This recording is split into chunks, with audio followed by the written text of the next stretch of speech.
So you mentioned about sticking with one instructor, right? And I like the thought of that. I like that particular direction. But let us know what you not only mean about that and think about that, but what is the direction for that comment, sticking with one instructor. Um, I didn't necessarily take classes like in a, typical setting. I more so learned from different people. But I think when I was learning, I was mostly with, Ricky Quintana or with Miguel, and we were really dancing exclusively during that period of time. And then once I kind of mastered the steps and was more comfortable, then you can dance with other people and feel confident. So I think Right. first learning or when you're a beginner, you should probably stick with one instructor. Also, if you're learning from one instructor, maybe stick with that one instructor for a while.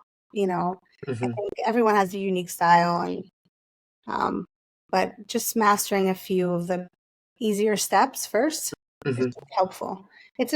For me, when I look at who are my top dancers, like Boots or Jamal or Louis, with those people, specifically, it's about connection, power, um, just that lead on the dance floor. That's most appealing for me.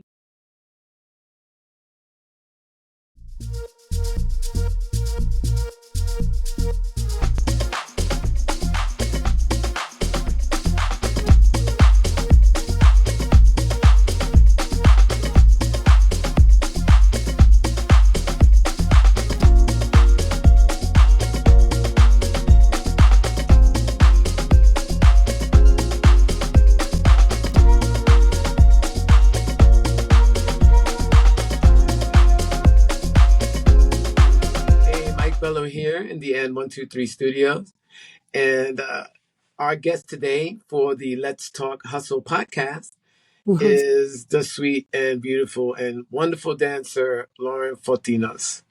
How Hello, you doing, girl? I'm doing well. How are you?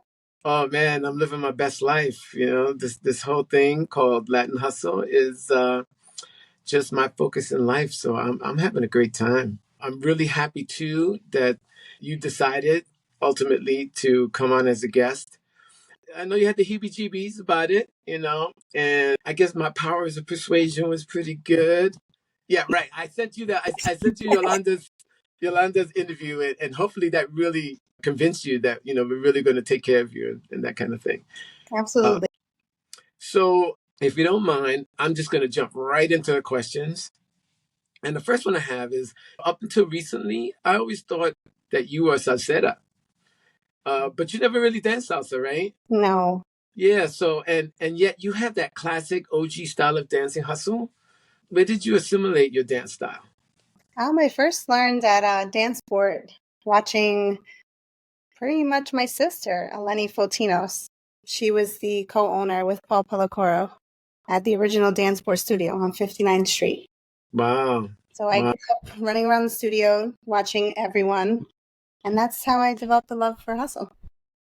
And so the style is directly related, or you could just tie directly to your sister?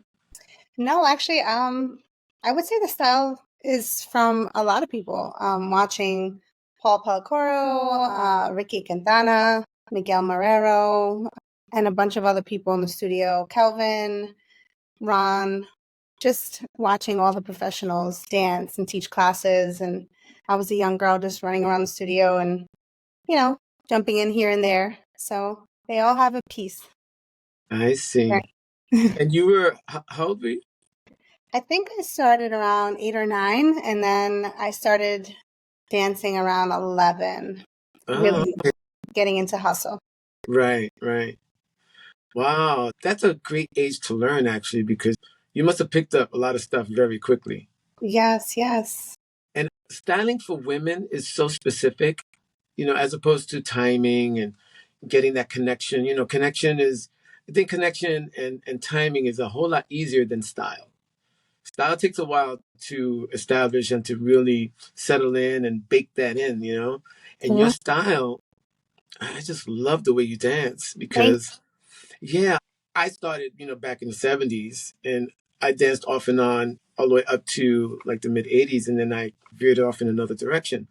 But what I loved about the dance primarily is not even the guys so much as the women, because the women's styling looks so Latin. It has that Latin hip, that approach to their movement and all that. That feminine look is totally different than the male look, right? Yes. And so that hip movement and that particular style, that really is indicative of a New Yorker. But to me, I always thought that it was salsa. I'm like, man, I'm sure she dances salsa, right? Oh, and funny is that funny story is that DanceSport obviously used to always have Monday Night Hustle. That was the place to go on Monday nights. So on Monday nights, my mom would take me, and I would watch Beth and Louie and Boots and the OGs dancing in their corner. And I remember saying, I want to look like that. I want to dance like Beth one day, and I want to dance with those people one day. So that's really where I got my styling from, is watching them. Right. And there's something to be said about when you model yourself towards whatever it is. Like, I want to be a doctor because, or I want to do this because, and I want to be just like them. I want to play basketball like that person. And then you tend to model yourself in that. It's not just the dance itself, right? Because I know that you were part of the community even as a child, but you modeled yourself after these people, and you're saying, I want to look like that, Yeah. whoever that person is. And admittedly, it is an amalgamation of dancers, and you set yourself, apart from the dancers. Like, when you dance, in my opinion, you're like in another time and space. Thank you. Yeah, I just love it. Case in point, when we had folks here from Canada, remember, like, when the Montreal tribe, I guess we could call them, came by, and I think it was, I want to say Julian. I said, oh, the first time he came to Starlight, Mhm. I said, oh, listen, you got to dance with her. And I'm pointing at you. You got to dance with her before you leave. And I don't think he got a chance to dance with you that night. But the following time that he came, months later, he danced with you. And I was fortunate enough to have that recording Oh, nice. of the two of you dancing. I don't know if I gave that to you or not. If not, I'll definitely send it to you. But, he's grown as a dancer too. And in dancing with you, I just feel like, to me, you're like a younger version of an OG dancer. Thank you. And you're a veteran. I mean, you've been dancing, well over 20 years, when it comes to hustle, but you have that OG sensibility. And that's a lot to be said for a younger person. I mean, you're not old, but you're not young either. You're not like you're not like a millennial, but that's very attractive for the dance. And Thank I you. think that when you're matched up with people like Derek Allen or Boots, or we see you shine. Thank you. They definitely have that classic style. Yes, yes. I think I remember you saying that you did Latin Hustle performances. Tell us more about that, and who were your partners?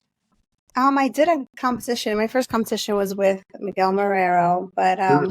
I did some little shows with Ricky Quintana a long, long time ago. Wow. And, I also took some breaks from dance. So they first taught me, and then I took a few years off, and then I came back, took a few years off.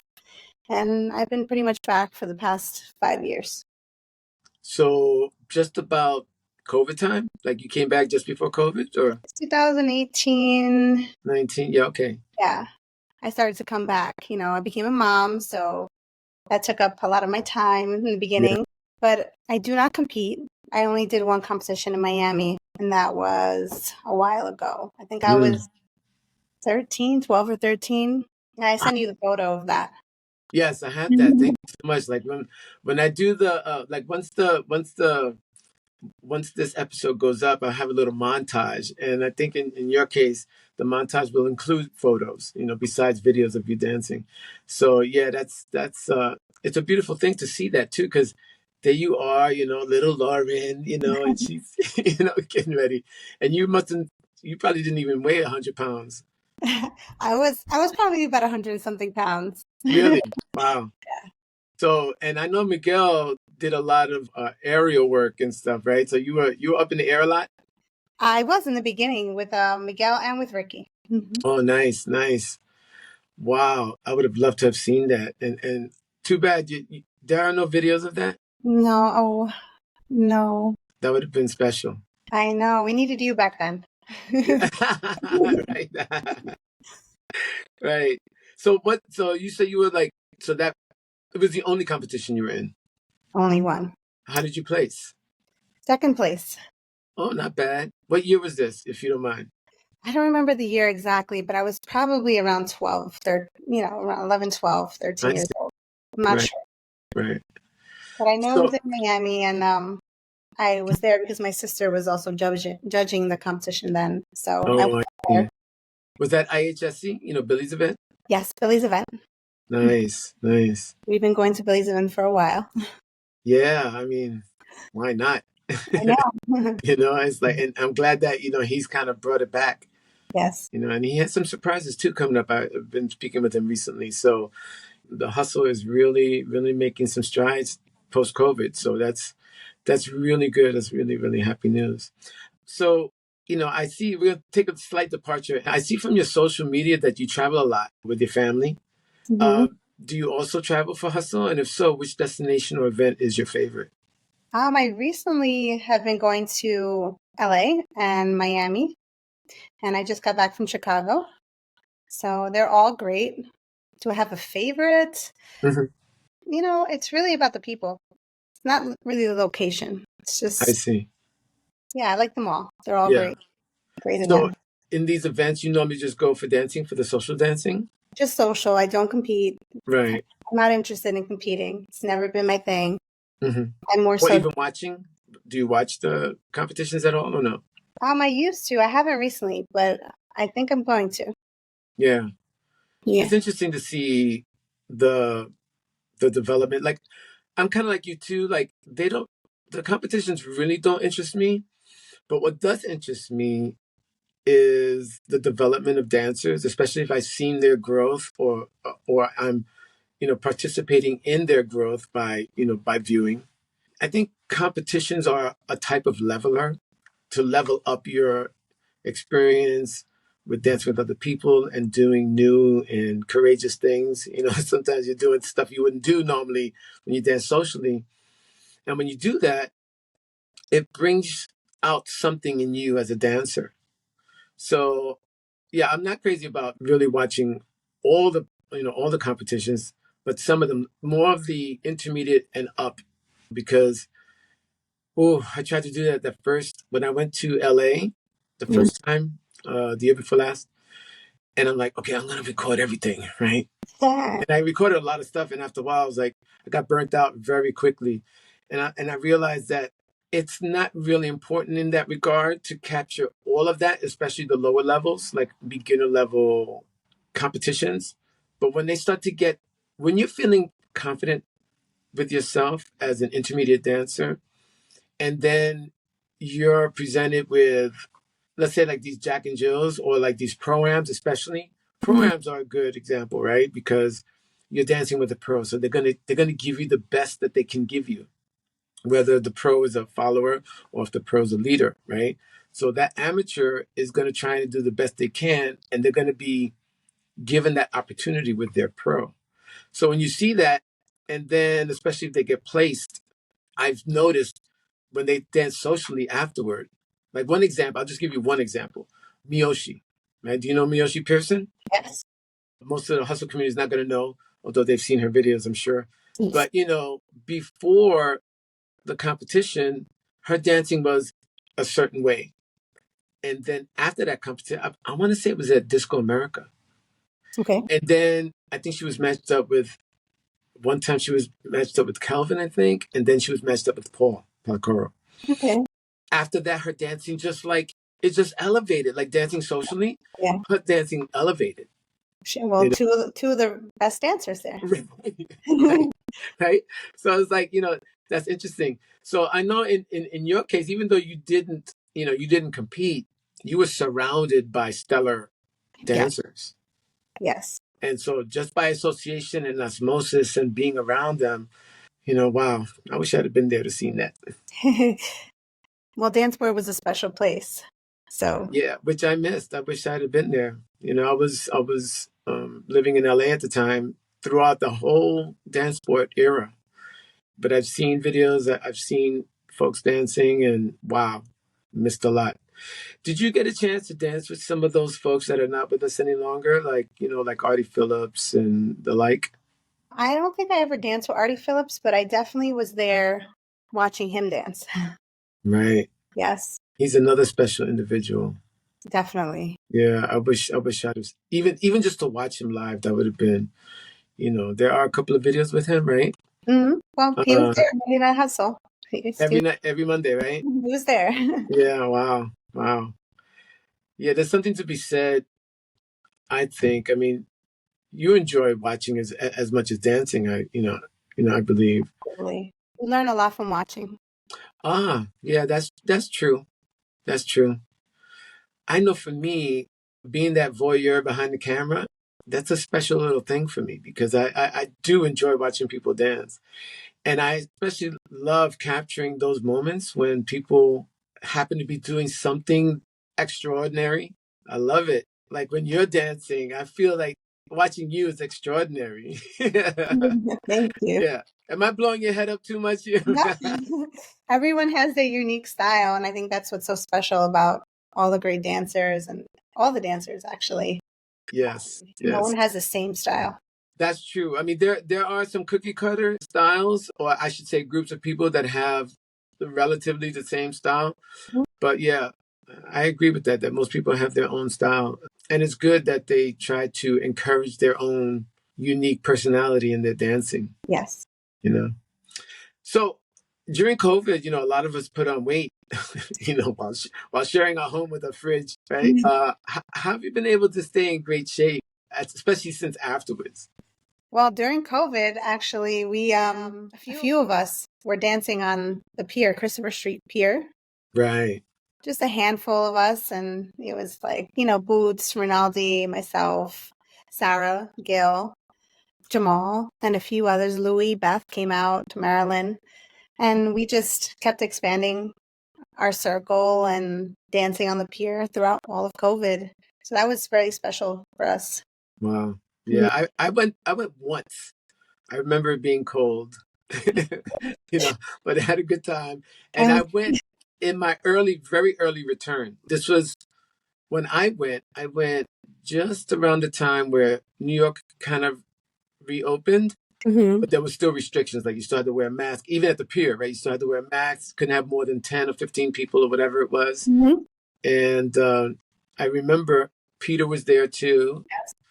And it was exciting to see that for me, because that was like the germ was starting to really expand in me. Like I didn't get infected with COVID, but I got infected with Latin hustle and or reinfected, and that was kind of like a beginning post COVID because I don't know. Did you ever go to Decal Market? Yes, actually, I think I went like two or three times, maybe. I went to DeKalb. I didn't see you there.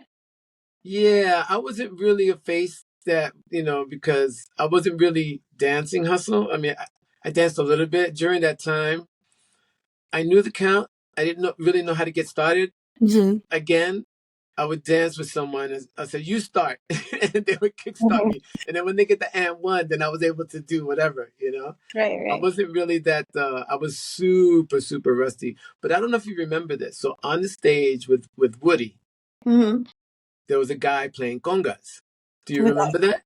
That that, was me. that was you. Okay. That was me. Yeah. So sometimes, most times, because I didn't dance a lot, right? I was playing the conga on top of the music.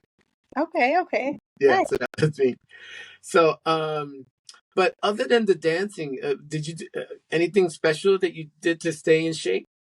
During COVID, I mean, everything was pretty much shut down. So I was hiking a lot, walking, running. That was really what kept me. I was also dancing in my living room. I don't know if you saw some of those videos on Facebook, but yeah. No, I never saw that.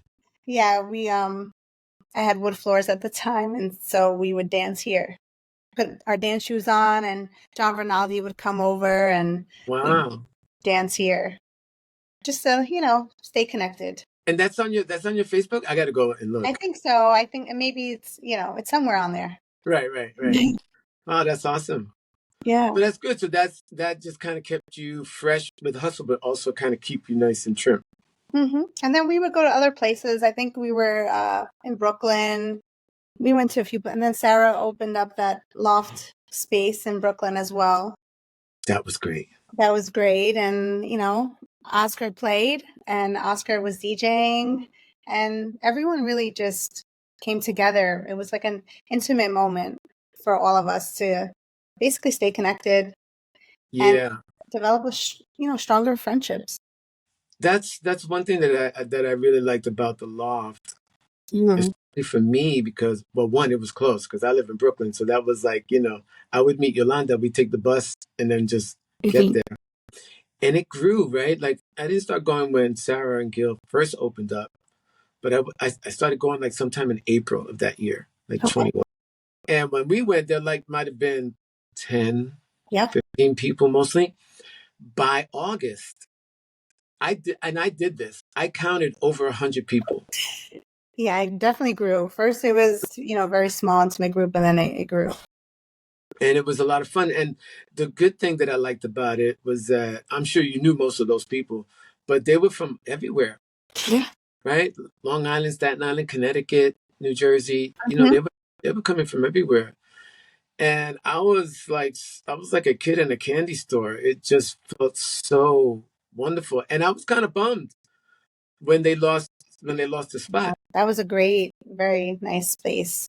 Yeah. And Yeah, wood floor. They had that, not a balcony, but it's like a roof, basically, like a roof exit that you could go out there and chill for a little bit and then come back in. But the space was big, nice ambiance, the lights and everything. But Oscar just made a really great vibe with his music. he saved us all during COVID.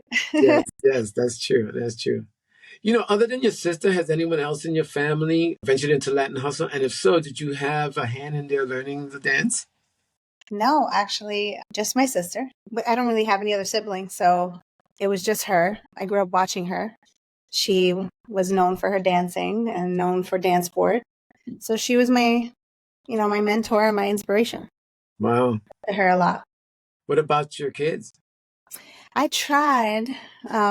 I tried to get my daughter into dancing. She's not interested. She's more into sports. Right. But I did, she took a salsa class. I don't know if you ever heard of Young Ambition. Yes. Yes, Young Yes, Ambition. I do. So, Yeah. funny story is that Aren't they in the Bronx? they have a site in the Bronx and I believe one in Harlem.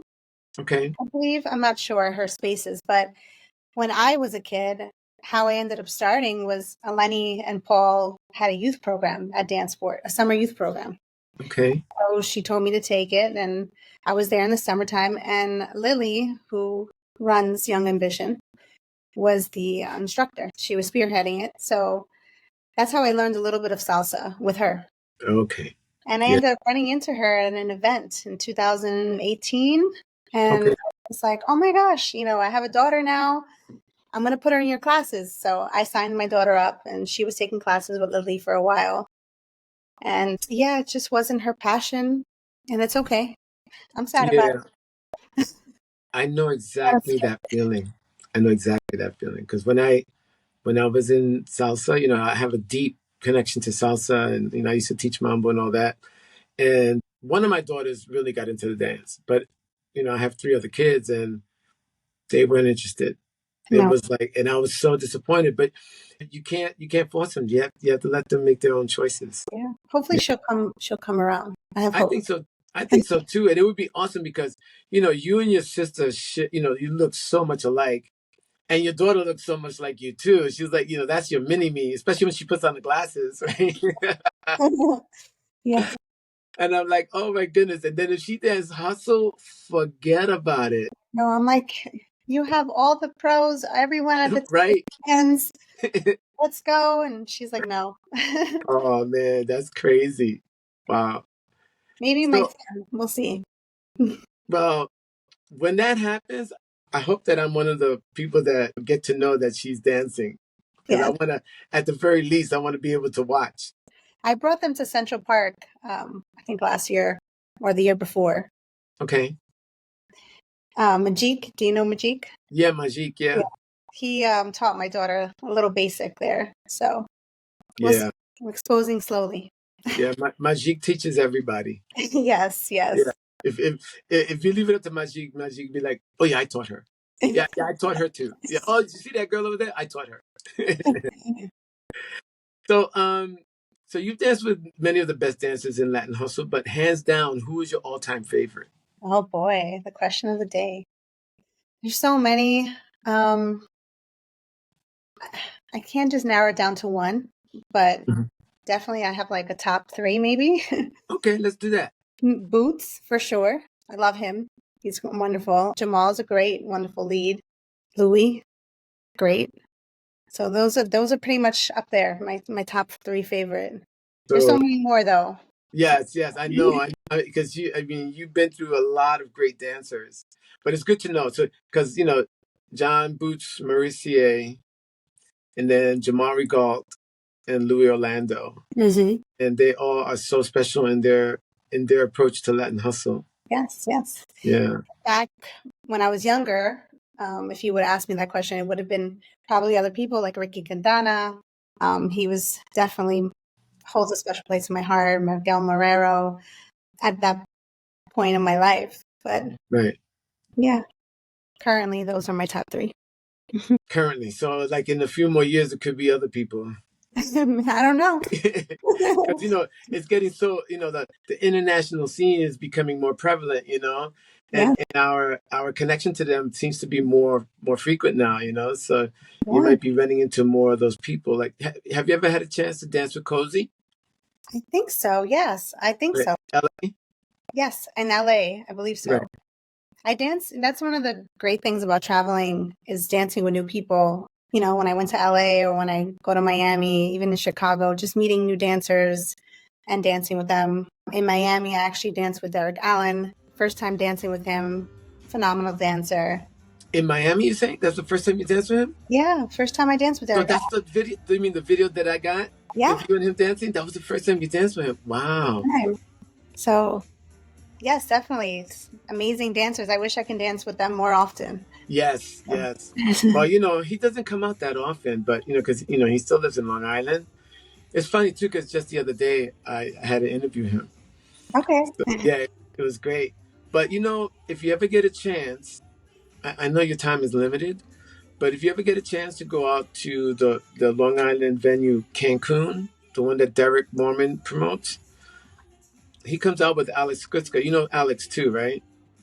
Yes, I think so. Yeah. So yeah, I think I have it. I think I have you and Alex dancing at Tri-State, if I'm not correct. Yes, Yeah, you do. yeah, You do. yeah. Great dance. So they run together a lot, and sometimes he shows up at Cancun. Well, Cancun's on my to-do list. I promised Derek that I would come. Oh So, well, when you go, let me know. okay, definitely. I want to go too. During the week, I don't dance that much Yeah, because of work and the kids, but I'm sure. going to make my way, especially in the summer. Well, the good thing about that particular event is that it's early. I think they start at 6:30 and they end at 10:30, something like that.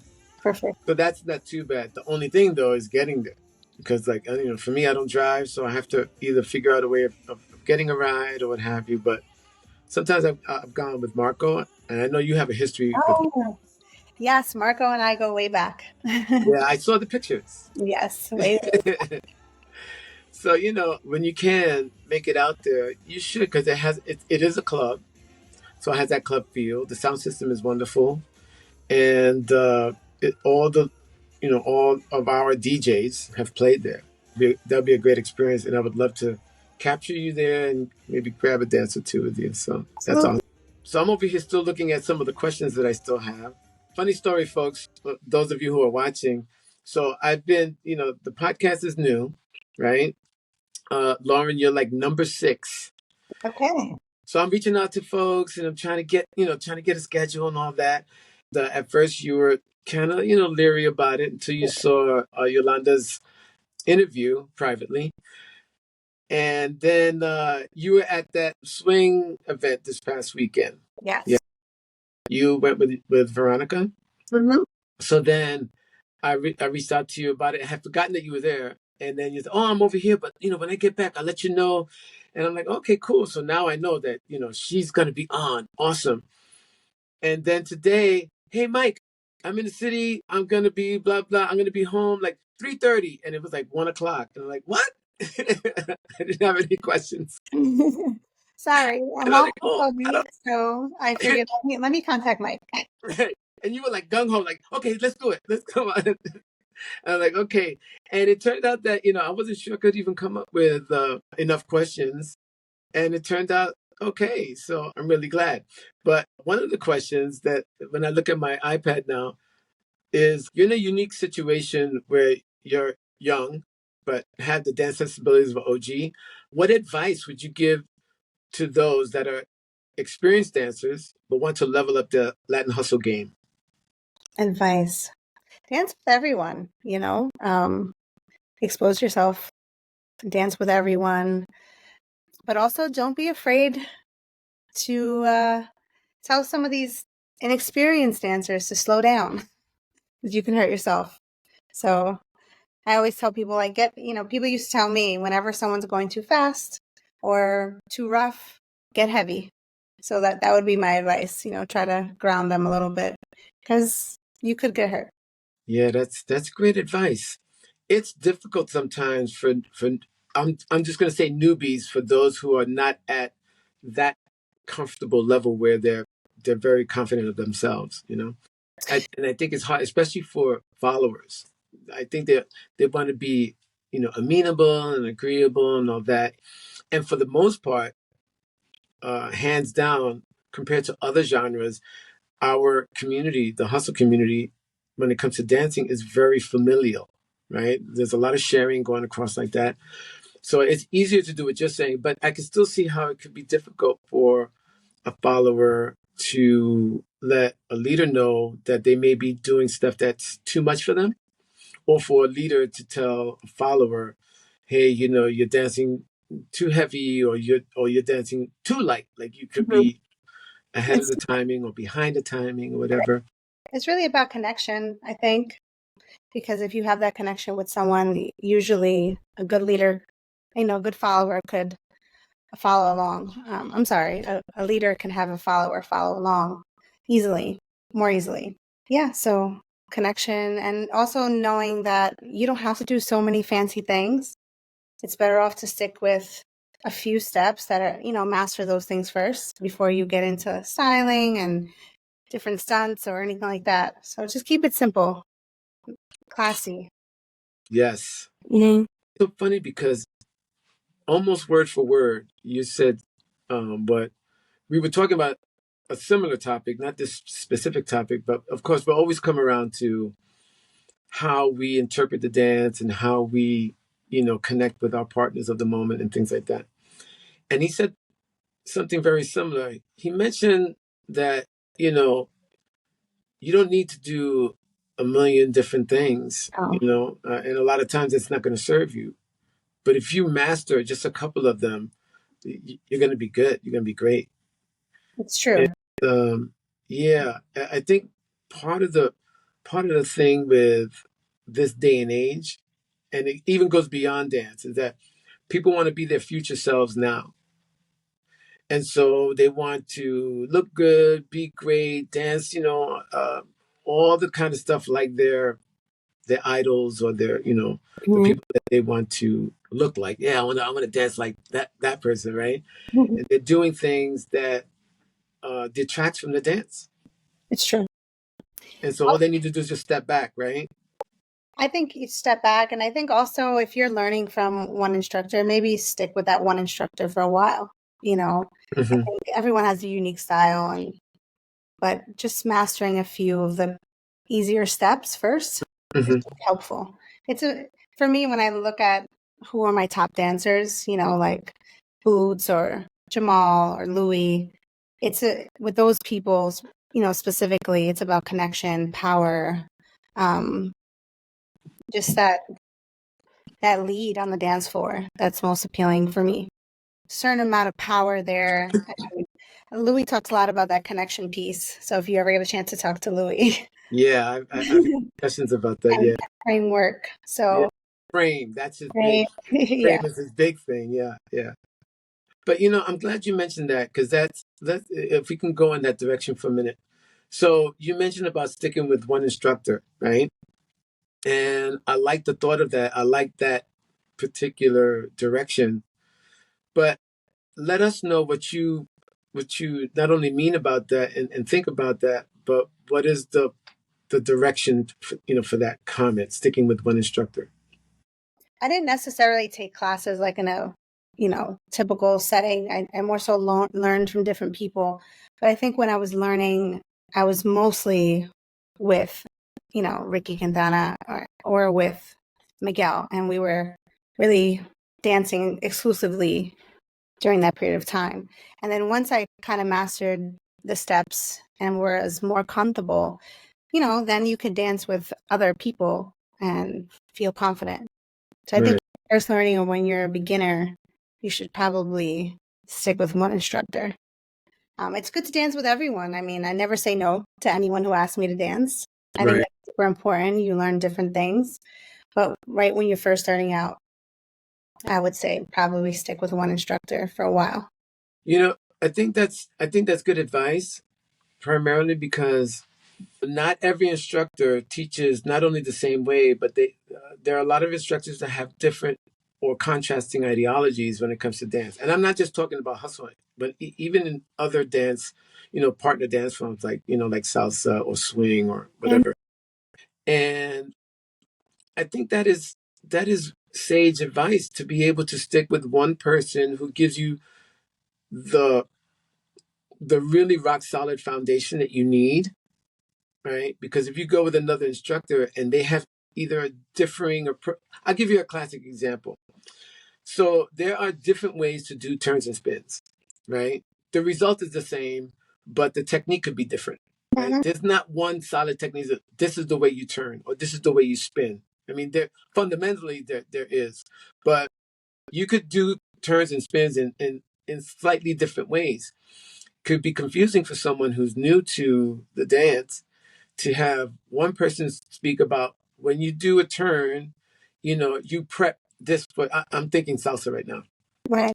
You do this prep, which gets you set. You're rock solid. You're connected to the floor. You're connected to your dancer's hand, whatever. And then you do the turn or the spin. And another person says, when you get into the turn, you want to rotate your body using your core and go this way.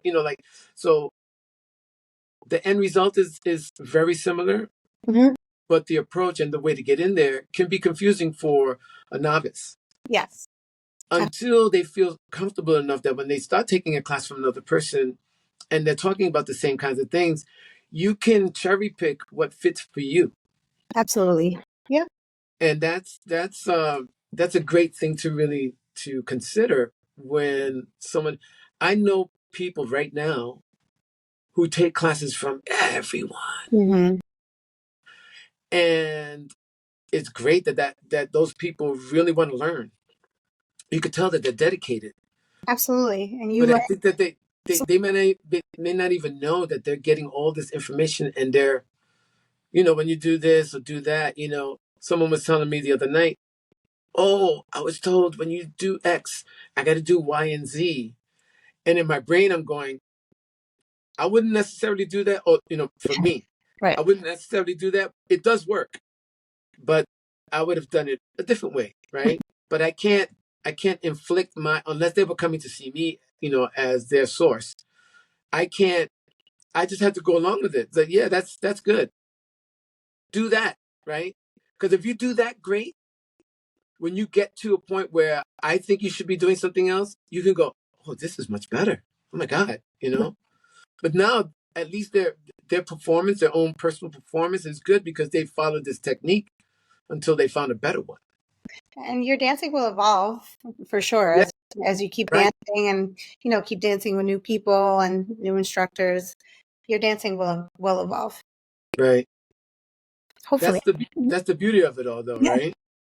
That when you get to a certain point and you're feeling comfortable with yourself, Hmm. not that everybody is. I know there are people that feel clumsy or awkward or I just can't get it. But when they stay the course, and they feel more confident, then they're able to, assimilate Hmm. ideas or portions of ideas that help their own, not only personal growth, but their own personal style. Yes, for sure. Yeah. For sure. In your opinion, what do you see as the biggest roadblocks to newer leaders and followers, besides what we just finished talking about? The biggest roadblocks. I don't really know, actually. I think you're your only roadblock, really. I would say maybe conflicting dance events, or maybe not having the means to go to certain dance events.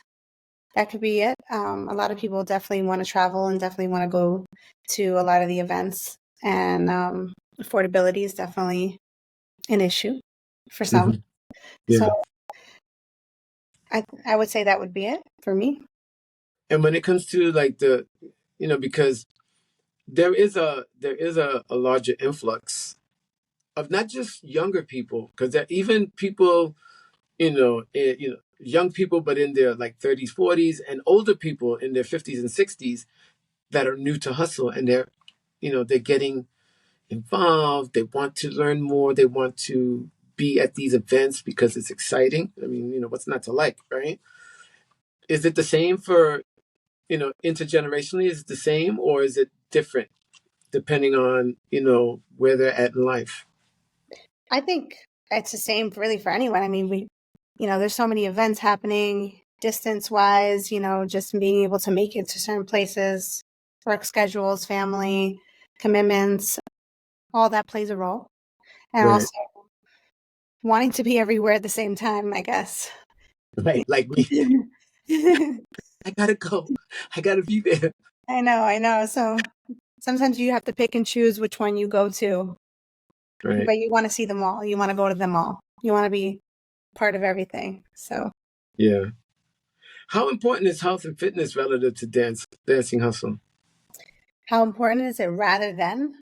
I No, think it's, no, not rather than. Relative to dancing hustle. oh, okay. Well, I mean, hustle dancing is all part of health and fitness, not just for physical, but also mind, body, I think as well. Like, dancing, at least for me, it's a sense of freedom. It's a sense of happiness. I mean, and that's all important. Mental health is definitely important besides the physical, staying in shape. Dancing is a great form of cardio. That is true. Like, and if you haven't been dancing, even experienced dancers, when they come back, like, Yeah. oh my God, 30 seconds, okay, I need a break. Yeah. Until they start doing it more often. Like last night, Rob McEnany was at Nelson's event, and I danced with him, and then he's like, okay, I'm done. Like a minute or two. So I'm done.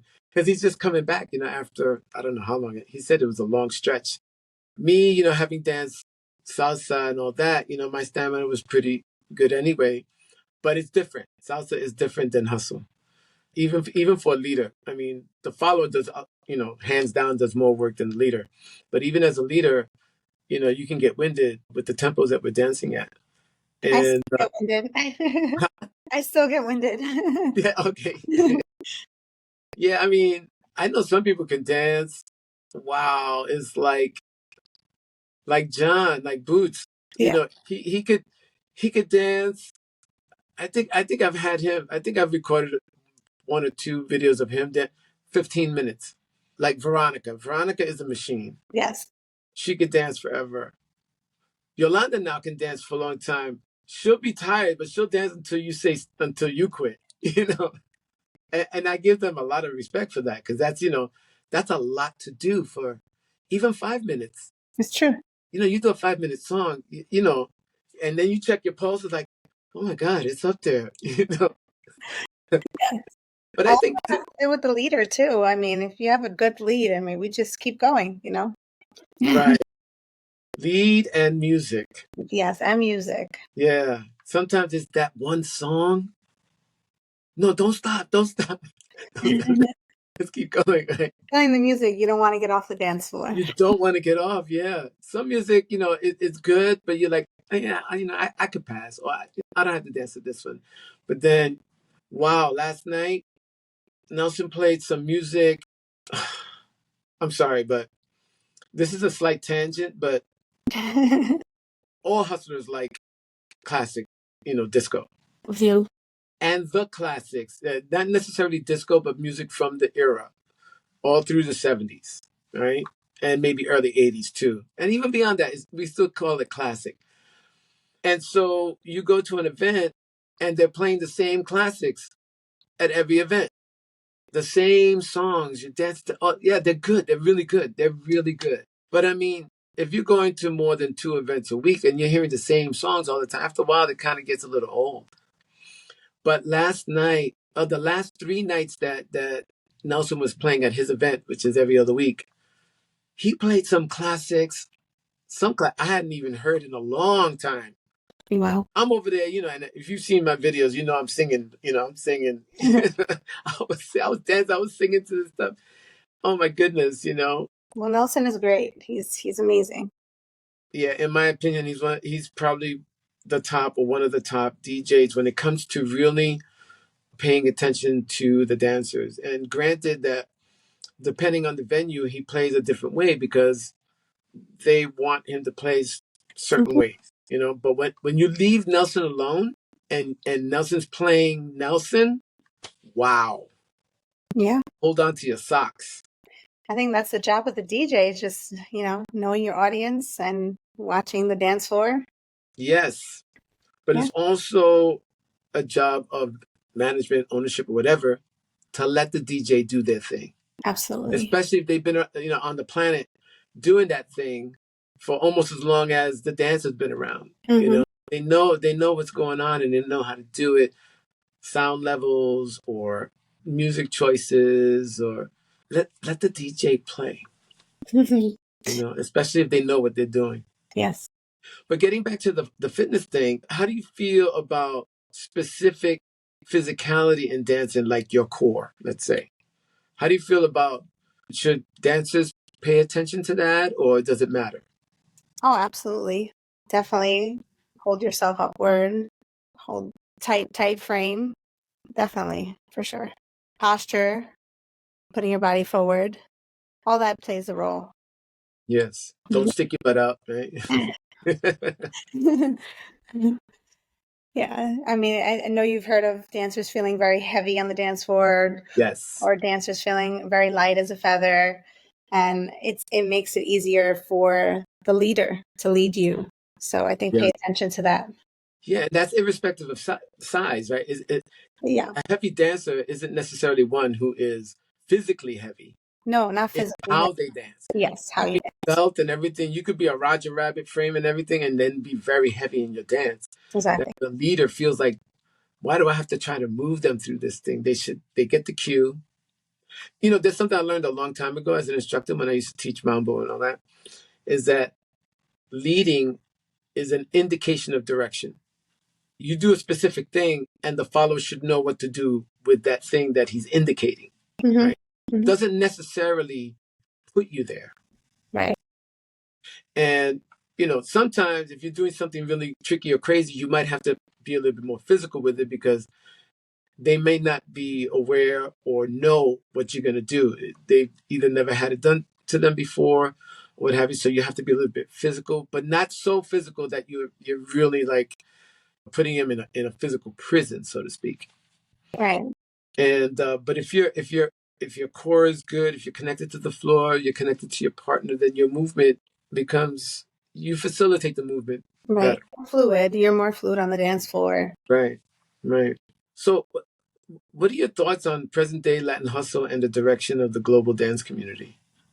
I love the direction that it's going, and I see a lot of the younger generation coming out, and more people are interested in this dance. For a while, it kind of felt like, oh no, hustle's dying.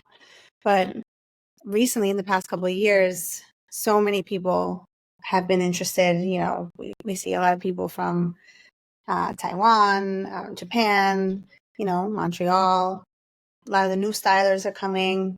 It's just incorporating the dance, and generations getting younger and younger, which is great.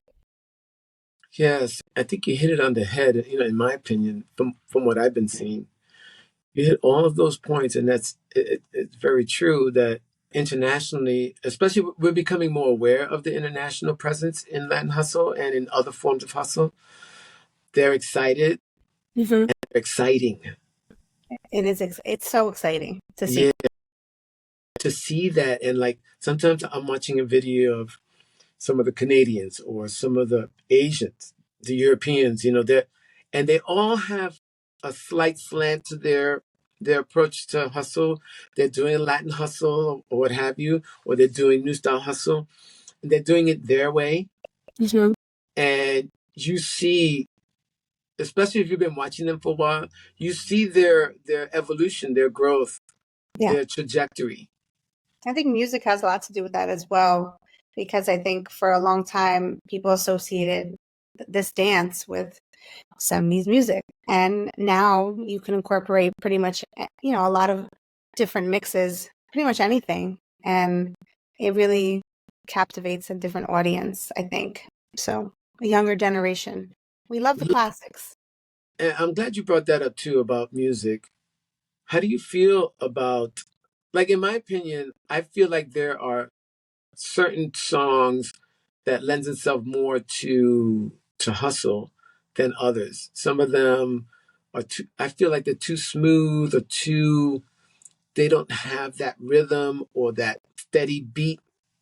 It's not necessarily tempo driven. It's not really the tempo itself. It's the actual genre of music that feels either, oh, I can't dance to that. Like I'll wait for the next song, right? Or that it just doesn't have those elements. Do you see that, or does that affect you at all, or you're ready for anything? I think I'm ready for anything. I definitely have my preferences. It's really about the DJ, to be honest, in my opinion. I really gravitate to certain nights where I know a specific DJ is going to be on, or just knowing their type of playing, their music that they usually choose. But Right, I can dance to pretty much anything. Doesn't bother me, I guess. right.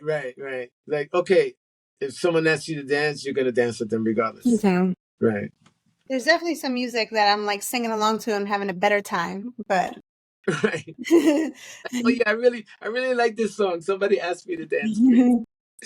yeah, I have my favorites, but anything really is okay.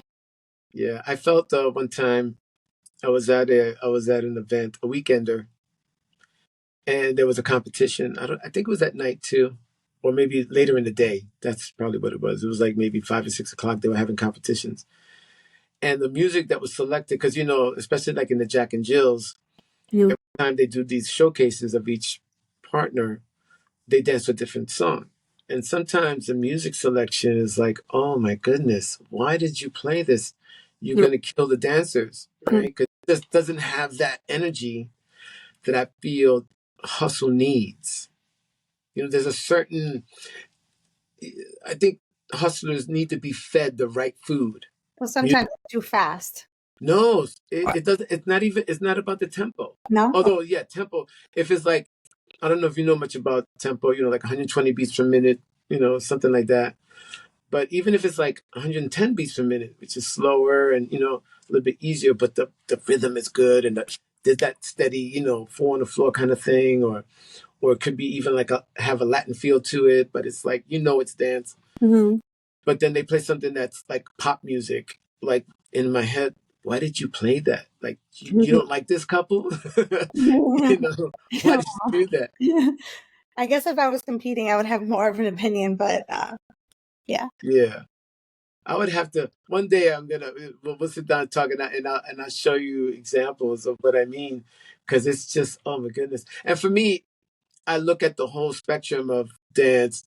I mean, most of it is social for me, of course. Right? Most of it is about social dancing because, let's face it, that's how Latin Hustle got started, right? Even before it was called Latin Hustle, it was done socially by people who just want to get together and do some fun stuff. But it has grown to be, with great help by like Billy Fajardo and all that, into huge events where people are paying attention to competitions and how they look as competitors. So yeah, as a competitor, you have to look different than you do when you're dancing socially, right? Because Oh, really you gotta try to be as perfect as possible. Where socially, you don't have to be perfect. You have to be cool, right? Right. But because I look at it all, I feel that the tenets should still be the same. Like we should have the same kind of feel and ideas and all that. And like sometimes I feel like if you play music like that, it lends itself more to, let's say, like West Coast swing or something like that. It has a different feel to it, and Mm. it doesn't feel like hustle to me. Anyway, I just thought I'd bring that up in that regard. So this is the time where I normally get to, and I can say this now because you're number six, so I have more than you're now more than a handful of of interviews. So there's that burning question. Everybody gets this one question. It's the same question for everyone, and it is Latin hustle. What is it to you? How do you feel about it? What are your recommendations? What are your thoughts? What really makes Latin hustle Latin hustle? Like, just speak on Latin hustle. Latin hustle for me is really my escape. It's my sense of freedom. It's the place where I don't have to think. It's the place that I can be me. So for me, it's always been that ever since I was young. It's really my escape, and that's how I would define it. It's my happy place. Could you identify Latin hustle compared to other hustles? Or is there like, for you, is Latin hustle just everything? Or is Latin hustle specific to a particular way that people approach the dance? I would say it encompasses everything. I don't know. Can you elaborate on that question a little bit more? Like a difference between, there are so many quote unquote styles like New York hustle, Mm. new style hustle, Latin hustle.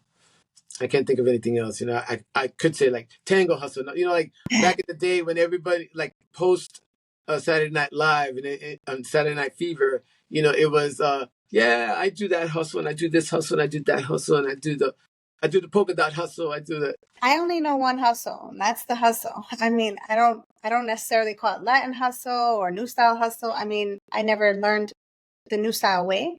I just know hustle. So that's the only hustle I know. I see. Okay, that's fair. Yeah. Yeah, but you dance Latin hustle. So Okay. if you didn't know the difference, if we looked at pictures of in the Latin in the hustle dictionary, and they said Latin hustle, and there was a short clip, you would fit in one of those clips. Okay. Good to You know. know, yeah. So like, yeah, if someone was to look at you, who hadn't been dancing hustle for a while, hadn't been watching the videos like of late, and then they all of a sudden saw you dancing, like, yes, just like that. We used to dance that way. Mhm. Okay. So yes, that's what I mean. And so basically what I'm trying to do too is just to help make awareness regarding Latin hustle, because after a certain point the Latin was dropped and then it was just hustle or New York hustle. And there's something specific to it because it was Latinos primarily who were the innovators of the dance and the evolution of the dance too, because I remember when it was before it was class. It's so funny too because for me, I went into the Air Force in 1976 Okay. and we were dancing Latin hustle, and I was like, oh my goodness, I can't believe that I'm not going to be around as they're doing it, because I went to boot camp, then I came back, and then I went to my first duty assignment, which was in Minnesota of all places, right? Duluth, Minnesota. I was married at the time, and we danced. There was competitions and stuff, and I was entering competitions and Wow. dancing Latin hustle. And then every time I come back home on leave, there'd be something new. There'd Hmm. be a new thing, a new approach to like that wind up that the leaders do, before turn or whatever, and these new things, Latin hustle. And I don't know when it happened because again, I was away from New York for a long time. I was in the service 12 years, so all those 12 years I missed, unless every year I would come home on leave and I would dance and pick up some pieces and then take it to wherever I was at. So I think it important to the genre that we recognize and realize and understand and celebrate Latin hustle, so that we know that, this is where it came from. This is how the dance evolved. This is where it was taken, and this is where we're at now. Still, people are still dancing Latin hustle, and it's not to be used as a way to look down our noses and say, "Oh, well, you're not doing that right." No, I applaud every single approach to dancing, Absolutely. especially because we've already agreed on that, and one is that's important, Yeah. right? And all the iterations have the and one. That's important. You need that, Yep. right?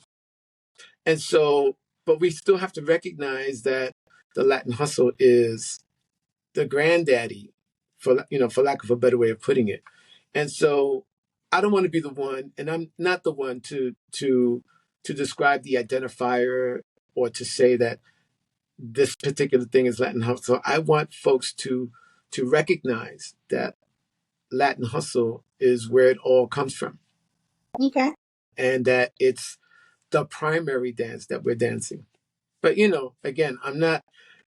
I love to dance with everybody I get a chance to dance with, regardless of their style or their approach.